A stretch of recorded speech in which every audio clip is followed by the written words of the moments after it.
Við erum nýbyrjuð farin af stað og við erum að byrja bara að kynnast og byggja upp traust og vinna með spuna og svo erum við að fara inn í skapandi ferli og ætlum að enda á smá sýningu, frumsamdri sýningu á Nýja sviðinu. Þetta í annað skipti sem við erum komin núna í Borgarleikhúsið með verkefni frá Kunstpásu sem skapandi greina starf niður á gæsi Landspítalans. Hugmyndafræðin þetta bara endurhæfing í gegnum skapandi umhverfi og skapandi starf sem mikil reynsla af. Þetta rosalega skapandi einstaklingar, hæfileikaríkir, mikill húmor, rosalega mikill húmor, mikið hlegið. Það er mjög mikilvægt fyrir alla að fá tækifæri til að hvíla í styrkleikunum sínum og ég held að sé ekstra mikilvægt ef maður notandi geðþjónustu að fá tækifæri eins og leiklistarnámskeið, þetta eru yfir höfuð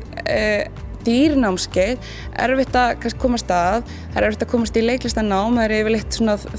miklar inntökuprufur og þannig að fyrir fólk sem áhuga leiklist og brennandi áhuga og í þessari stöðu að vera núna í geðendurhæfingu, þetta getur verið bara kannski svolítið ómögulegt að fá tækifæri til að gera þetta, þannig að fyrir þessa einstaklinga sem eru á námskeiðinu sem hafa brennandi áhuga á leiklist og eru akkurat núna að byggja sig upp og að fá tækifæri til að koma á þetta námskeið sem partur af því bara rosalega mikilvægt og leiklist líka bara svo, hún svo svona maður vinnur með öðrum, maður bara ósjálfrátt brýtur þetta upp einangrun af því að maður að spjalla saman og tala saman og hlæja. Það sem svo margir tala bara að fá líka bara hvíld frá sjálfum sér og sínum raunveruleika og það það sem að leiklistin gefur svo mikið og þú farð að stíga inn í einhvern annan hluta sjálfur, þú farð að stíga inn í einhvern annan karakter, þú farð að sýna alla tilfinningarnar í gegnum eitthvað annað og það getur verið óbærslega mikil hvíld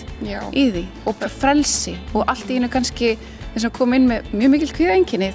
bara finna ekki fyrir þeim á meðan á námskeiðinu. Tölum það sjálf bara,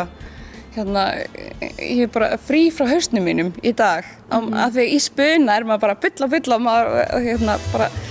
fer inn í flæði og það er rosa frelsandi. Bara besti staðurinn til að vera með sem stærsta litróf af öllum mögulegum hugsunum og tilfinningum.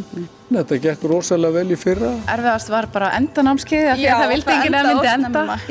Skapandi umhverfi hefur bara reynst mjög endurhæfandi. Það eru auðvitað mikið af listamönnum, tónlistamönnum, myndlistamönnum, leikurum og annað sem að þekkja geðrænar áskoranir af eigin raun.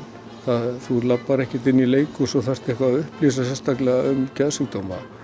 Það er svona almenn þekking á þeim og það er bara svona umhverfi sem svolítið umburðarlynt og fordómalaust og það segir sig kannski sjálft að það er góð staður til að byrja á.